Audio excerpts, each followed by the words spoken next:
and welcome to Design30.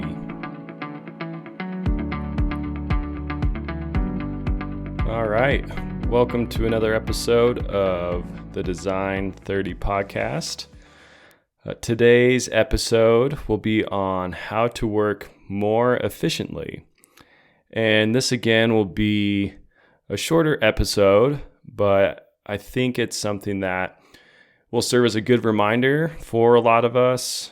And it's something that may seem like common sense, but it's something that we all need to hear. So to start, we will talk about work in progress, aka WIP. And this is all of the concurrent projects and tasks that you are working on simultaneously. Many of us have trouble saying no, myself included, or we're maybe just highly motivated people that tend to take on a lot of work at once. But taking on so much work at one time can actually have some pretty negative consequences. Enter what's called Little's Law. And what Little's Law says is that your time to completion is equivalent to your average work in progress divided by your delivery rate. Putting this in more normal terms, how long it takes you to complete a project or a task is equal to how much you're working on at one time and your average delivery rate to finish a task or a project. For example, if it takes 1 week to complete each task and you're working on 4 tasks at once, then it'll take 4 weeks minimum to actually complete all of these tasks because you're working on them simultaneously. Each one pushes out the other a little bit further, and you're not just focusing on the one task to get it done in a week. You're spreading out your time onto all 4. So after 1 week of doing this, you're not going to have anything completed. After 2 weeks, nothing will be completed. After 3 weeks, nothing will be completed. And then finally, after 4 weeks, you will have all 4 of your tasks completed. But then your average time or your time to completion for all 4 tasks or projects will be 4 weeks. If not longer, because there are also other inefficiencies that come into play when you're switching between tasks. And that can also extend this 4, 5, 6 weeks. You can try to avoid this increased time by perhaps increasing your average delivery rate. But this typically requires new tools that allow you to work faster, or additional funding to purchase those new tools, or additional funding to make a new hire and add more people to the project. But there's a lot of other inefficiencies associated with adding new people, especially into a team setting. For example, training them up can be a pretty time-intensive project in and of itself. But what you do have control over in this equation is your average work in progress. And you can choose to decrease it. And in turn, that will reduce your overall time to completion for each project or task. And again, like I said right at the beginning, this sounds like something that is fairly common sense, but it's something I catch myself all the time running into this issue where I want to help out other people at work with their tasks or help them out on a project. And then I have all of my own personal goals I want to keep working on. And I want to take on a little bit more training and learn some new tools. And pretty quickly, you can just overload yourself and you can overload your team with just way too much work in progress. And one way I like to visualize this is kind of thinking of a shuffleboard scenario where, well, maybe not shuffleboard, but something else where you could imagine like 4 pool balls lined up, and you have to poke each one forwards with a stick, and it only moves forward, let's say a couple inches.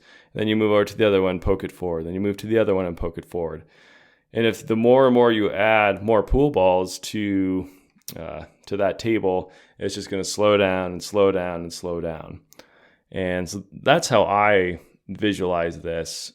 And when you can remove a lot of those tasks or projects, you're able to focus much better. You're losing a lot of the inefficiencies that come with switching from task to task. And overall, you're able to complete projects, complete tasks way quicker, and usually meet your deadlines rather than having to push deadlines and push deadlines and push deadlines.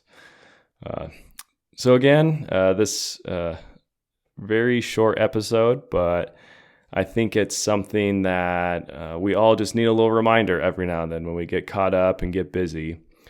So just in review, real quick, the whole core to this episode is Little's Law, which says that your average time to completion is going to be equivalent to your average work in progress divided by your delivery rate. And assuming that your delivery rate is essentially fixed, then the only variable you have to play with in this equation is your average work in progress. So with that, we can move on to the Design30 discipline for this week. And the first task would be to just take inventory of your work and your work in progress, and looking at how many tasks you're working on at once, how many projects you're working on, and how spread out you're making yourself. And then number 2, you should identify, at least to start, 1 to 2 tasks that are not urgent, and you can push them out in your schedule, and so that you don't have to focus on them in the current moment. And then from there, you need to prioritize and focus on the tasks or projects that are left. And these are typically your more important or more time-sensitive tasks. And as you work through those, on number 4, pay attention to your time to completion. Hopefully you have some way of tracking this, but if not, I would highly recommend just coming up a way to see how long it's taking you to complete each of these tasks or projects. And this will help you determine if this is even helpful, if this Little's Law is something that is relevant to the work you're doing. And then finally, for number 5, think of ways to work this into even like your personal life and personal tasks you're working on. And then think of ways you can build it into your team if you're working on a design team. And if you're a manager of a team, think about how you can reduce the amount of work in progress for all of the people that you're managing. And with that, I will bring this very quick and short episode to a close. I hope it was something that was interesting, and maybe you want to dive a little deeper and look it up. As always, there's tons of information on this you can find with the good old Google. So yeah, please, if you haven't already, rate the podcast. I will probably say this every week. It is very helpful and highly appreciated. And if you haven't already, please subscribe to the Design30 Substack. And I will be releasing or publishing some more writings on there very soon. So subscribe to that so you can get those in your inbox. And as always, you can also find Design30 on YouTube, or you can also find me on Patreon. And with that, I will bring this episode to a close. As always, thank you for listening.